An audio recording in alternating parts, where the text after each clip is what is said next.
बिस्मिल्लाहिर्रहमानिर्रहीम and welcome back to physics with Kamal Khan. Students, एक MCQ मैंने आप लोगों के सामने लिखा हुआ है जो कि 2019 के टेस्ट में पूछा गया था। तो एमसीक्यू को समझते हैं कि हमसे क्या कह रहे हैं।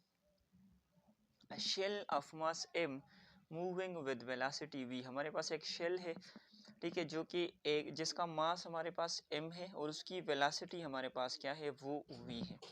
अच्छा, क्या होता है, suddenly breaks into two parts, वो अचानक दो पार्ट्स में जो है वो ब्रेक हो जाता है, डिवाइड हो जाता है। The part having mass m/4 remains stationary, the velocity of the other part will be dash. ठीक है, आपसे कहा जा रहा है कि हमारे पास लेट से एक ऑब्जेक्ट है और वो सडनली ब्रेक हो जाता है टू पार्ट्स में। तो एक पार्ट उसका बन जाता है m/4 यानी कि 1/4 टाइम ऑफ दी ओरिजिनल मास, और दूसरा जो पार्ट है उसकी हमने वेलोसिटी मालूम करनी है। तो अगर ये 1/4 है तो वो हमारे पास क्या बन जाएगा, वो हमारे पास 3/4 बन जाएगा। ठीक है, आपकी जो ऑप्शन है वो है option A v, option B 2v, option C 3v divided by 4 and option D 4v divided by 3। अच्छा, सॉल्व करते हैं, देखते हैं कि हमारे पास कौन सा वाला करेक्ट ऑप्शन है। यहाँ पर मैं लिख देता हूँ सोल्यूशन। आप लोगों ने law of conservation of linear momentum को अप्लाई करना है। वहाँ पर हमने पढ़ा था कि हमारे पास जो है इनिशियल मोमेंटम वो बराबर होता है फाइनल मोमेंटम के। तो इनिशियली हमारे पास जो ऑब्जेक्ट है उसका मास हमारे पास m है और उसकी वेलोसिटी हमारे पास क्या है, v है। तो इनिशियल मोमेंटम हमारे पास आ जाएगा mv, that is equal to, ये क्या करता है, ये टू पार्ट्स में स्प्लिट हो जाता है, ब्रेक हो जाता है।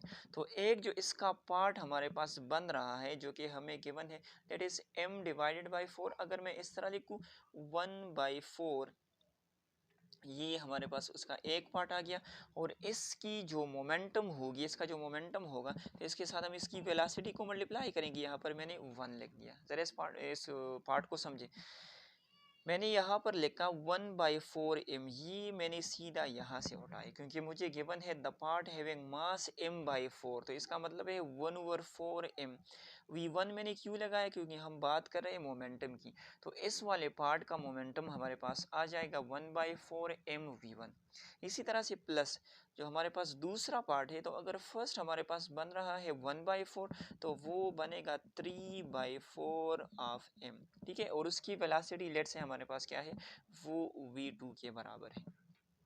ठीक है, अब हमसे ये पूछ रहे हैं कि ये वाला जो पार्ट है तो ये हमारे पास स्टेशनरी है, और इस v2 को हमने क्या करना है, फाइंड आउट करना है। तो यहाँ पर लेके as v1 is equal to 0।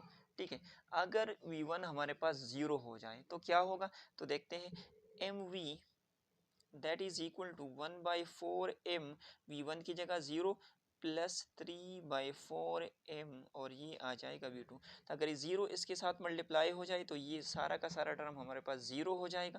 तो इसको मैं डायरेक्टली ख़त्म करके यहाँ पर लिख देता हूँ mv that is equal to 3/4 mv2। ठीक है, ये मास इस मास के साथ कैंसल आउट।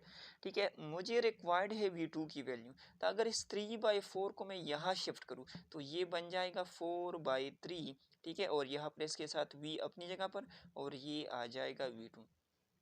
तो v2 की वैल्यू हमारे पास क्या आ गई, v2 की वैल्यू हमारे पास आ गई 4/3 into v। अभी ऑप्शंस में चेक करते हैं, ऑप्शन डी को ज़रा देखिए, 4/3 into v। So this is the correct answer.